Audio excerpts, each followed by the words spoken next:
ഈ ഇവിടുത്തെ LDFും UDFും മാറി മാറി ഭരിച്ച് ഈ കേരളത്തെ കട്ടുമുടിച്ച് ഇവിടെ ഈ നാട് നശിപ്പിക്കുന്ന കണ്ട് മനം മടുത്തിട്ടാണ് ഇതിനൊരു മാറ്റം വരുത്തണം. അതിനു വേണ്ടിയിട്ടാണ് ഞാൻ രാഷ്ട്രീയത്തിലേക്ക് വന്നത്.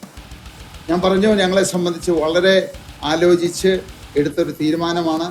ഈ കേരളത്തിൽ ഇന്നത്തെ സാഹചര്യത്തിൽ മുന്നോട്ട് പോയി കഴിഞ്ഞാൽ ഈ കേരളം എന്നൊരു സംസ്ഥാനം തന്നെ നമുക്ക് കുറച്ച് കഴിയുമ്പോൾ കാണാൻ സാധിക്കില്ല. നമ്മുടെ ഈ തവണ എനിക്ക് തോന്നുന്നു കേരളത്തിന്റെ ചരിത്രത്തിൽ തന്നെ ആദ്യമായിട്ടായിരിക്കും LDFും UDFും സ്വന്തം ചിഹ്നത്തിൽ മത്സരിക്കാതിരുന്നത് 2020 മത്സരിച്ചിരിക്കുന്ന പ്രദേശങ്ങളിലാണ്. വികസിത കേരളം, വിശ്വാസ സംരക്ഷണം, സുരക്ഷിത കേരളം, ഇത് ഞങ്ങൾ മുമ്പോട്ട് വെച്ച് നാടിന്റെ രാഷ്ട്രീയ സംസ്കാരത്തിൽ ഒരു മാറ്റം കൊണ്ടുവരാൻ ഞങ്ങൾ ആഗ്രഹിക്കുന്നു എന്ന് ആണ് ഞങ്ങളുടെ ലക്ഷ്യം എന്ന് കൃത്യമായി ഞങ്ങൾ ആദ്യം പറഞ്ഞതാണ്. ഈ പൊളിറ്റിക്കൽ കൾച്ചർ, വിവാദങ്ങളുടെ പൊളിറ്റിക്കൽ കൾച്ചർ, രാഷ്ട്രീയ സംസ്കാരം നമ്മളെ നാടിനെ എത്ര കൊല്ലമായി ബാധിക്കുന്നു. ആ മാറ്റം കൊണ്ടുവരാൻ NDA മാത്രമേ ഒരു മുന്നണി ഈ വികസിത കേരളത്തിന്റെ കാഴ്ചപ്പാട് മുമ്പോട്ട് വെക്കുന്ന ഒരു മുന്നണി ആണെന്ന് ജനങ്ങൾക്ക് ഇപ്പോൾ കൃത്യമായി മനസ്സിലാക്കി. അപ്പോൾ 2020 എന്ന പാർട്ടി നമുക്ക് എല്ലാവർക്കും അറിയാം, കുറച്ചു കാലമായിട്ട് 2016 മുതൽ വികസനം, ജനങ്ങളുടെ പ്രശ്നങ്ങൾ പരിഹരിക്കുന്ന ഒരു വികസനം പ്രാക്ടീസ് ചെയ്യുന്ന ഒരു പാർട്ടിയാണ്. അതിന്റെ അപ്പുറം സാബുജി ഈ നാട്ടിൽ ഒരു വളരെ ജോബ് ക്രിയേറ്റർ ആയ ഒരു ഓentreപ്രണറുമാണ്. അദ്ദേഹത്തിന്റെ ട്രാക്ക് റെക്കോർഡും അദ്ദേഹത്തിന്റെ ബിസിനസ് ആക്യുമെൻ കുറിച്ച് ഞങ്ങൾക്ക് എല്ലാവർക്കും ബഹുമാനമുണ്ട്. മലയാളിയായ എനിക്ക് അഭിമാനമുണ്ട്. അദ്ദേഹത്തെ ഈ സ്റ്റേറ്റിൽ നിന്ന് എങ്ങനെ പുറത്താക്കി തെലങ്കാനയിൽ പോയി 20,000 അവിടെ തൊഴിലവസരങ്ങൾ അവിടെ സൃഷ്ടിച്ചു. അപ്പോൾ NDAന്റെ ഭാഗമായി 2020 ഇന്ന് വരുമ്പോൾ അത് NDAന്റെ ആവശ്യമാണ്. പക്ഷെ അതിന്റെ ഒപ്പം എല്ലാ മലയാളികളുടെ ആവശ്യമാണ് അദ്ദേഹം ഇവിടെ വന്ന് അദ്ദേഹത്തിന്റെ ആ ജോബ് ക്രിയേഷൻ ട്രാക്ക് റെക്കോർഡ് തുടരണം. വികസിത കേരളത്തിന്റെ വലിയൊരു ഭാഗമായിട്ട് ആ ഒരു ഇക്കണോമിക് ആക്ടിവിറ്റി തുടരുന്നതെന്ന് ഞങ്ങൾ എല്ലാവരും ആവശ്യമാണ്, നാടിന്റെ ആവശ്യമാണ്. ഞാൻ കുറെ മാസമായിട്ട് പറഞ്ഞു, ഇതുവരെ നടന്ന രാഷ്ട്രീയത്തിൽ വലിയ മാറ്റം ഈ ഇലക്ഷൻ വരാൻ പോകുന്നുണ്ട്. ഇത് നിർണായകമായ ഇലക്ഷനാണ്. നമ്മൾ എത്രയോ തവണ ഈ UDFും LDFിനും മാറി മാറി ഭരിച്ച വിവാദ രാഷ്ട്രീയം കണ്ടതാണ്. അവരുടെ ഇക്കണോമിക് പോളിസീസ് ഒരു ഫെയിൽഡ് പോളിസീസ് ആണ്. 10 കൊല്ലം ഭരിച്ച് LDF നാടിനെ നശിപ്പിച്ചു. അതിനു മുമ്പ് 2016 ജനങ്ങള് UDFിനെ പുറത്താക്കിയത് എന്തുകൊണ്ടാണ് അത് ആരും മറന്നിട്ടില്ല. അവരുടെ അഴിമതി, അവരുടെ അനാസ്ഥ, അവരുടെ കഴിവില്ലായ്മ, അത് ജനങ്ങൾ മനസ്സിലാക്കി. 2016 അവരെ പ്രീണനം ജനങ്ങൾ മനസ്സിലാക്കി പുറത്താക്കി. ഇന്ന് 10 കൊല്ലം കഴിഞ്ഞിട്ട് LDFും അതന്നെ ചെയ്തത്. അപ്പോൾ ഈ വരാൻ പോകുന്ന ഇലക്ഷൻ NDAക്ക് നിർണായകമായ ഒരു പിന്തുണ ജനങ്ങൾ തരും. NDA മുമ്പോട്ട് വെക്കുന്ന ഒരു വികസിത കേരളം എന്ന കാഴ്ചപ്പാടിന് ജനങ്ങൾ പിന്തുണ തരും എന്നാണ് ഞങ്ങൾ എല്ലാവരും വിശ്വാസം. അതിനുവേണ്ടി ഒറ്റക്കെട്ടായിട്ട് ഒരുമിച്ച് ഞങ്ങൾ പ്രവർത്തിക്കും എന്ന് ഞാൻ പറയാൻ ആഗ്രഹിക്കുന്നു. നമസ്കാരം. നമ്മുടെ ബഹുമാന്യനായിട്ടുള്ള ശ്രീ സാബു ജേക്കബ് അവർകൾ നമ്മളോട് സംസാരിക്കും. അദ്ദേഹത്തോടൊപ്പം തന്നെ 2020 വൈസ് പ്രസിഡന്റ് ആയിട്ടുള്ള ശ്രീ ഗോപകുമാർ, അദ്ദേഹവും ഇവിടെ സന്നിഹിതനാണ്. ശ്രീ സാബു ജേക്കബ് അവർകൾ നമ്മളോട് സംസാരിക്കും. നമസ്കാരം.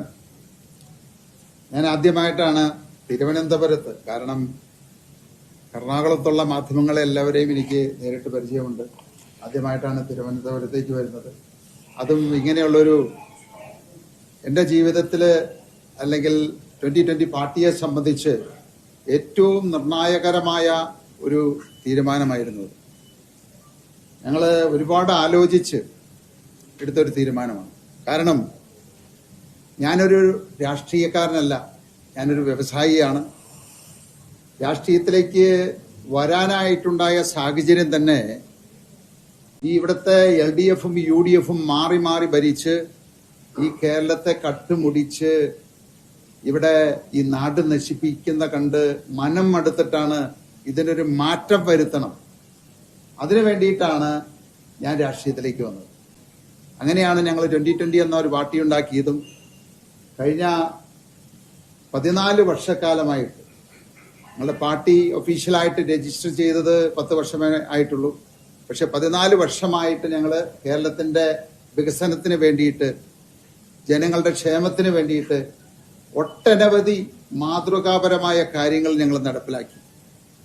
അതിന്റെ ഏറ്റവും വലിയ ഒരു ഉദാഹരണമാണ് ഭക്ഷ്യസുരക്ഷ. അതായത് ഇന്ന് നമുക്കറിയാം, ഈ കഴിഞ്ഞ 10 വർഷക്കാലം കൊണ്ട് പിണറായി സർക്കാർ ഭരിച്ച് വിലക്കയറ്റം പിടിച്ചു നിർത്തുമെന്ന് പറഞ്ഞാണ് അധികാരത്തിൽ വന്നത്. പക്ഷെ വിലക്കയറ്റം പിടിച്ചു നിർത്തിയില്ല എന്ന് മാത്രമല്ല, വിലകള് 3-4 ഇരട്ടിയായിട്ട് മാറി എന്നുള്ളതാണ്. ഇവിടുത്തെ ഒരു സാധാരണക്കാരന്, പാവപ്പെട്ടവന് ജീവിക്കാൻ പറ്റാത്ത, ഒരു നേരം പോലും വയറ് നിറച്ച് ഭക്ഷണം കഴിക്കാൻ പറ്റാത്ത സാഹചര്യത്തിലേക്ക് കാര്യങ്ങൾ നീങ്ങിയിരിക്കുകയാണ്. അപ്പോ ഈ കേരളത്തെ മാറ്റിയെടുക്കാനായിട്ടുള്ള ശ്രമത്തില് ഞങ്ങൾ ഒറ്റയ്ക്ക് നിന്ന് കഴിഞ്ഞാൽ തീർച്ചയായിട്ടും അത് എത്രത്തോളം പ്രായോഗികമായിട്ട് നടപ്പിലാകും എന്നുള്ള ഒരു ആശങ്ക ഉണ്ടായിരുന്നു. അതിനേക്കാൾ ഉപരി ഞങ്ങളുടെ വളർച്ച കണ്ടുകൊണ്ട് ഈ കഴിഞ്ഞ ത്രിതല പഞ്ചായത്ത് തെരഞ്ഞെടുപ്പില് ഈ 2020 എന്ന് പറയുന്ന പാർട്ടിയെ ഈ ഭൂമിയിൽ നിന്ന് തന്നെ ഉന്മൂലനം ചെയ്യണം എന്നുള്ള ഉദ്ദേശത്തോടു കൂടി ഇവിടുത്തെ LDFും UDFും കൂടാതെ വെൽഫെയർ പാർട്ടി, PDP, SDPI അങ്ങനെ 25 രാഷ്ട്രീയ പാർട്ടികള് ചേർന്നൊരു സഖ്യമുണ്ടാക്കി, ജനകീയ മുന്നണി. അവരങ്ങനെ 25 പാർട്ടികൾ ഒന്നിച്ചു നിന്ന് ഒരേ സ്ഥാനാർത്ഥികളെ നിർത്തിയാണ് ഞങ്ങൾ മത്സരിച്ച സ്ഥലങ്ങളിലെല്ലാം അവര് ഞങ്ങളെ നേരിട്ടത്. അപ്പോ അത് തന്നെ ഈ പ്രസ്ഥാനം എത്രത്തോളം മനുഷ്യരുടെ മനസ്സുകളില്, സാധാരണക്കാരുടെ മനസ്സുകളിൽ എത്തിച്ചേർന്നിട്ടുണ്ട് എന്നുള്ളതിന്റെ ഉദാഹരണമാണ്. അപ്പോൾ ഞങ്ങളെ ഈ ഭൂമിയിൽ നിന്ന് തന്നെ ഉന്മൂലനം ചെയ്യണം എന്ന് തീരുമാനിച്ച് അവര് ഒരേ സ്ഥാനാർത്ഥികളെ ഒരേ ചിഹ്നത്തില്, ഇത്തവണ എനിക്ക് തോന്നുന്നു കേരളത്തിന്റെ ചരിത്രത്തിൽ തന്നെ ആദ്യമായിട്ടായിരിക്കും LDFും UDFും സ്വന്തം ചിഹ്നത്തിൽ മത്സരിക്കാതിരുന്നത് 2020 മത്സരിച്ചിരിക്കുന്ന പ്രദേശങ്ങളിലാണ്. അരിവാൾ ചുറ്റിയും ഉണ്ടായിരുന്നില്ല, കൈപ്പത്തിയും ഉണ്ടായിരുന്നില്ല. അപ്പൊ എത്രത്തോളം ലജ്ജാകരമായിട്ട്, എത്രത്തോളം അവര് തകർന്നിരിക്കുന്നു എന്നുള്ളതാണ് കാണുന്നത്. അപ്പോ ഞങ്ങളെ ഇല്ലാതാക്കാൻ ശ്രമിച്ചിട്ടും ഞങ്ങളെ 89 സീറ്റുകൾ, ഞങ്ങൾ ഭരിച്ചുകൊണ്ടിരുന്ന 2 പഞ്ചായത്തുകൾ ഞങ്ങൾക്ക് നഷ്ടപ്പെട്ടുവെങ്കിലും പുതുതായിട്ട് 2 പഞ്ചായത്തുകൾ പിടിച്ചെടുക്കാനും 2 പഞ്ചായത്തുകൾ നിലനിർത്താനും ഞങ്ങൾക്ക് സാധിച്ചു. ഞങ്ങളെ സീറ്റുകളുടെ കാര്യത്തിൽ 10% ഉയർച്ച കൊണ്ടുവരാൻ സാധിച്ചു. വോട്ടിംഗ് ശതമാനത്തിൽ ഞങ്ങൾക്ക് 3% കഴിഞ്ഞ തവണത്തേനേക്കാൾ കൂടുതലായിട്ട് കൊണ്ടുവരാൻ സാധിച്ചു. അപ്പോ തകർക്കാൻ പറ്റാത്ത ഒരു രാഷ്ട്രീയ പാർട്ടിയായിട്ട് 2020 വളർന്നിരിക്കുന്നു എന്നുള്ളതാണ്. അപ്പോ തീർച്ചയായിട്ടും ആ ഒരു സംഭവമാണ് ഞങ്ങളെ ഒന്ന് റീതിങ്ക് ചെയ്യാനായിട്ട് പ്രേരിപ്പിച്ചത്. കാരണം ഞങ്ങളെ ഇല്ലാതെയാക്കണം എന്ന് വിചാരിച്ചവർക്ക് ഞങ്ങള് എങ്ങനെ ഈ കേരളത്തെ മാറ്റിയെടുക്കുമെന്ന് കാട്ടിക്കൊടുക്കണം. അതിന് ഞങ്ങൾ ആലോചിച്ച് തീരുമാനിച്ച ഒരു സംഗതിയാണ് NDAയോടൊപ്പം, മോഡി സർക്കാരിനോടൊപ്പം, അവരുടെ വികസന കാഴ്ചപ്പാടിനോടൊപ്പം ഈ കേരളത്തെ മാറ്റിയെടുക്കാനായിട്ടുള്ള ദൗത്യം ഞങ്ങൾ ഏറ്റെടുക്കാനുണ്ടായത്. ഞാൻ പറഞ്ഞു, ഞങ്ങളെ സംബന്ധിച്ച് വളരെ ആലോചിച്ച് എടുത്തൊരു തീരുമാനമാണ്. ഈ കേരളത്തില് ഇന്നത്തെ സാഹചര്യത്തിൽ മുന്നോട്ട് പോയി കഴിഞ്ഞാല് ഈ കേരളം എന്നൊരു സംസ്ഥാനം തന്നെ നമുക്ക് കുറച്ച് കഴിയുമ്പോൾ കാണാൻ സാധിക്കില്ല. നമ്മുടെ യുവാക്കളായിട്ടുള്ള ആളുകളായിക്കോട്ടെ, നമ്മുടെ കുട്ടികളായിക്കോട്ടെ നാട് വിട്ടുകൊണ്ടിരിക്കുകയാണ്. ആ സാഹചര്യത്തിന് നമുക്ക് മാറ്റം വരണം. ആ മാറ്റം വരണമെങ്കിൽ നമ്മുടെ പഴയ കേരളത്തെ നമ്മൾ തിരിച്ചു കൊണ്ടുവരേണ്ടതായിട്ടുണ്ട്. അതിനായിട്ടാണ് NDAയുടെ കൂടെ ചേർന്ന് ഇതോടൊപ്പം ആ വികസന കാഴ്ചപ്പാടോടൊപ്പം വികസിത കേരളം യാഥാർത്ഥ്യമാക്കുക എന്നുള്ളതാണ് ഞങ്ങളുടെ ലക്ഷ്യം. അതിനുവേണ്ടിയിട്ടാണ് ഞങ്ങൾ ഈ ഒരു തീരുമാനമെടുത്തിരിക്കുന്നത്.